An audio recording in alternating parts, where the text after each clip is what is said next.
అమ్మాయిక తదుపరి రాసినటువంటి కర్కాటక రాశి వారికి నేటి రాశి ఫలితాలు ఏ విధంగా ఉన్నాయి? కర్కాటక రాశి వాళ్ళకి ఆలోచనలు చాలా విశాలంగా అనుకూలంగా ఉన్నట్టుగా కనబడతాయి. కానీ తెలియని హృదయాందోళన, అంటే కొన్నిసార్లు ఇది ఎంతవరకు చేయగలం, చేస్తామా లేదా అనే అనుమానం ఒక పక్కన, మరొక పక్కన లేదు ఎలాగన్నా సాధించాలి అని రెండు రకాల ఆలోచనలతో పరిణతి చెందని భావాలతో కొంత ఎక్కువ అగమ్య గోచకంగా ఉండే పరిస్థితులు లాంటివి కనబడినప్పటికీ కూడా ముఖ్యంగా మీరు చేయవలసింది ఏంటి అంటే, పరిస్థితులు అలా ఉన్నప్పటికీ కూడా దానికి కారణం మానసిక ఉద్వేగాలు, భావోద్వేగాలు చాలా ఎక్కువగా ఉంటాయి. స్థిమితం అనేది చాలా తక్కువగా ఉంటుంది. అది ముఖ్యంగా వృత్తికి సంబంధించి ఒకటి, మీ నైపుణ్యాలకు సంబంధించిన విషయాలలో, అలాగే ఇష్టపడిన వ్యక్తులతో విభేదాలు రాకుండా ఏదన్నా విషయంలో కొంత నెమ్మదిగా ఆలోచించి ముందుకెళ్ళాలి.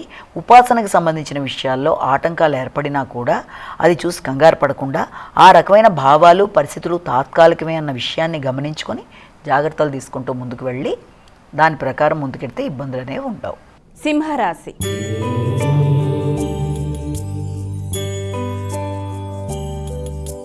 అమ్మాయిక సింహరాశి వారికి నేటి రాశి ఫలితాలు ఏ విధంగా ఉన్నాయి? ఈ సింహరాశిలో వారికి ఈ రోజున ఎవరికన్నా ఇంతకుముందు మీరు రుణములు ఇస్తే ఆ రుణాలు వెనక్కి రావడం కష్టం అన్న విషయాన్ని ఒకటి మీరు గుర్తుంచుకుంటారు. అంటే రావాల్సింది వెనక్కి రావడం.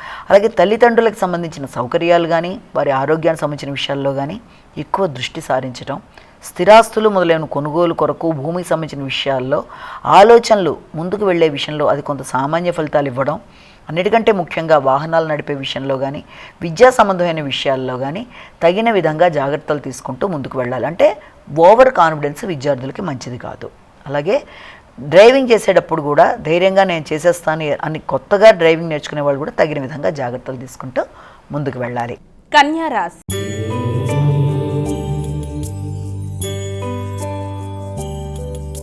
అమ్మాయిక కన్యా రాశి వారికి నేటి రాశి ఫలితాలు ఏ విధంగా ఉన్నాయి? ఈ కన్యా రాశి వాళ్ళకి సామర్థ్యం మీద కొంత నమ్మకం అనేది తక్కువగా ఉన్నప్పటికీ ఆర్థిక సంబంధమైన విషయాలలో రావాల్సిన చోటు నుంచి కొంత రావడం అనేది జరుగుతుంది. అలాగే మీ యొక్క స్నేహితులతో కానీ స్నేహితుల యొక్క ఇబ్బందులకి మీరు సహకరించవలసిన అవసరం రావడం కానీ మొదలైన వాటికి ఆస్కారం అనేది ఒకటి మనం ఇక్కడ చూస్తాము. అలాగే మీ యొక్క తోబుట్టువుల సహకారంతో ఆర్థిక సంబంధమైన విషయాలు లాభదాయకంగా ఉండడం అనేది జరుగుతుంది. అంటే ఎవరితోనైనా మీరు చర్చించి ఇంతకుముందు ఏదైనా మొదలుపెట్టి అది మీ యొక్క తోబుట్టువులు కావచ్చు, లేకపోతే ఆత్మీయులైన వ్యక్తులు ఫ్రెండ్స్ కానీ వీళ్ళెవరితోనే మీరు ఏదైనా అనుకున్నప్పుడు అలాంటి చిన్ననాటి మిత్రులతో ఈ రోజున చక్కగా డిస్కషన్ చేయడం అనేది, కొంత సాహసోపేతమైన నిర్ణయాలు తీసుకోవడానికి నాంది పలకడం, ఆ విషయంలో తర్జన భర్జనలు మొదలైన వాటికి ఆస్కారం ఉంది.